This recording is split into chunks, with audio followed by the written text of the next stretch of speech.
एक अरसे से एथिस्ट और थ्योरी ऑफ एवोल्यूशन के हामी ये सवाल पूछ रहे हैं कि ये कैसे मुमकिन है कि ज़मीन पर मौजूद मुख्तलिफ रंग और मजहब के लोगों का ताल्लुक एक ही माँ और बाप यानी आदम और हव्वा से हो। और इस तरह के बहुत से सवालात, यहाँ तक कि डार्विन के लिए भी ये यकीन करना मुश्किल था कि पूरी इंसानियत का ताल्लुक एक ही बाप और माँ से है।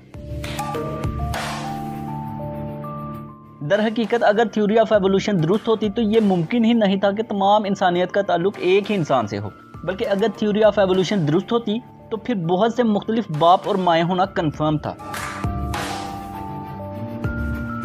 डार्विन ने अपनी एक किताब द डिसेंट ऑफ मैन में बहुत सारे बाप और माओं के तस्वुर की हिमायत की, लेकिन इस किताब की पब्लिकेशन के ठीक 130 साल बाद यूनिवर्सिटी ऑफ बर्केले के एक साइंटिस्ट ने हैरत अंगेज दरियाफ्त की। उन्होंने माइटोकॉन्ड्रिया में कुछ दरियाफ्त किया। माइटोकॉन्ड्रिया दरअसल सेल के अंदर मौजूद एक छोटी सी ऑर्गेनेली होती है और इसके अंदर इसका अपना डीएनए मौजूद होता है। माइटोकॉन्ड्रिया का डीएनए सेल्स के अंदर मौजूद न्यूक्लियस के डीएनए से अलग एक आज़ाद डीएनए होता है, क्योंकि इस ऑर्गेनेली के बारे में एक रिसर्च में ये साबित हुआ है कि इसका डीएनए सिर्फ माँ की तरफ से अगली नस्ल में ट्रांसफ़र होता है। इसकी वजह यह है कि मर्द के स्पर्म सेल में ये ऑर्गेनेली स्पर्म की टेल में मौजूद होती है और जब स्पर्म फीमेल के एग से फ्यूज़ करता है तो अपनी टेल बाहर ही छोड़ देता है। यहाँ हैरानकुन मुशाहदा ये है कि साइंटिस्ट को मालूम हुआ कि तमाम बनी हुए इंसान की लाइन ऑफ एंसेस्ट्री यानी नस्ब की लकीर बिल आखिर एक माँ से मिलती है।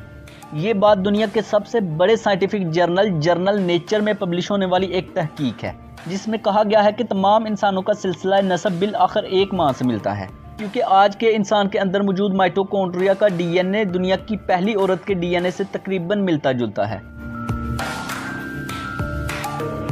आज इस रूए ज़मीन पर जितने भी इंसान मौजूद हैं वो एक ही माँ से हैं। इस ऑर्गेनेली के मुतालिक ये इंफॉर्मेशन माइटोकॉन्ड्रियल ईव थ्योरी में दी गई है। आज आप सेल्स के अंदर मौजूद माइटोकॉन्ड्रिया के डीएनए की मदद से ये पता लगा सकते हैं कि आप दुनिया के किसी दूसरे इंसान से कितने करीबी हैं, और आप अपने दादा दादी को भी पहचान सकते हैं अगर आपको एक दूसरे से अलग किया गया था। अब यहाँ सोचने की बात यह है कि क्या एथिस्ट इस बात पर खामोश रहेंगे? क्या एथिस्ट इस मामले को आसानी से जाने देंगे? हरगिज़ नहीं, ये उनके लिए मुमकिन ही नहीं, क्योंकि अगर वो माइटोकॉन्ड्रियल ईव थ्योरी को एक्सेप्ट कर लें तो वो एथिस्ट ही नहीं रहेंगे, क्योंकि ये थ्योरी इस्लाम के 1400 साल पहले किए गए दावे को साबित करती है और बताती है कि इस रूए ज़मीन पर पहला मर्द और औरत आदम और हव्वा थे। तो अब एथिस्ट अपने एथिज्म को सपोर्ट करने के लिए मनगढ़ंत लॉजिक्स पेश कर रहे हैं। वो कहते हैं कि हम मानते हैं कि माइटोकॉन्ड्रियल ईव दुनिया की पहली औरत थी, लेकिन वो सिर्फ एक नहीं बल्कि दो थी, जिनमें से एक की नस्ल आहिस्ता आहिस्ता ख़त्म हो गई। मुल्हिद लोग ये भी क्लेम करते हैं कि वो जो दो माइटोकॉन्ड्रियल ईव्स थी उन दोनों की सिर्फ लड़कियां ही पैदा होती थीं, लेकिन कुछ अरसे बाद उनमें से एक के यहाँ लड़कियों की पैदाइश रुक गई और उसके यहाँ लड़का पैदा हो गया, और फिर उस लड़के की शादी दूसरी माइटोकॉन्ड्रियल ईव की बेटी से हो गई, और इस तरह आज तक सभी इंसानों में वही पहले वाली माइटोकॉन्ड्रियल ईव का माइटोकॉन्ड्रिया ट्रांसफर होता आ रहा है। अब ऐसा है कि जो माइटोकॉन्ड्रियल ईव है वो तकरीबन 80-90 हजार साल पहले एक औरत थी जिसका माइटोकॉन्ड्रिया हम सब में पाया जाता है।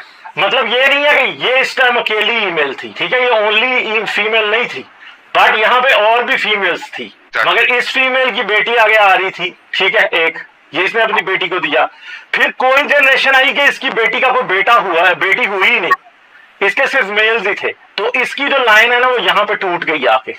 इसकी बेटियां थी जिनकी शादियां इसके साथ हुई, और सब इंसानों में इसका ही जो है वो क्या है, माइटोकॉन्ड्रिया आ रहा है। अब एथिस्ट से ये सवाल बनता है कि क्या उनके पास इस दावे का कोई प्रूफ है? क्या कदीम इंसानी फोसल्स के डीएनए का तजज़िया इस दावे की तायद करता है? हरगिज़ नहीं। तमाम इंसान हर ज़माने में एक ही माँ से पैदा हुए हैं। एक मुल्हिद अपने इल्हाद को बचाने के लिए कोई भी अजम्पशन इस्तेमाल करके हक़ाइक़ को उल्टने की कोशिश करता है। ऐसे लोगों के लिए अल्लाह ताला का कुरान मजीद में इरशाद है कि वक़द कफ़रू बिही मिन क़ब्लु व यक़ज़िफ़ून बिल-ग़ैबि मिन मकान बईद। तर्जमा, हालांकि वो पहले इसका इनकार कर चुके और बगैर देखे ही दूर की जगह से फेंकते थे। लिहाजा आज हमें इस बात पर फ़ख्र होना चाहिए कि साइंस ने अल्लाह ताला के कलाम की तस्दीक की है, जहाँ अल्लाह ताला ने फरमाया, ए लोगो, बेशक हमने तुम्हें एक मर्द और औरत से पैदा किया है और तुम्हें कौम और कबीले बनाया है।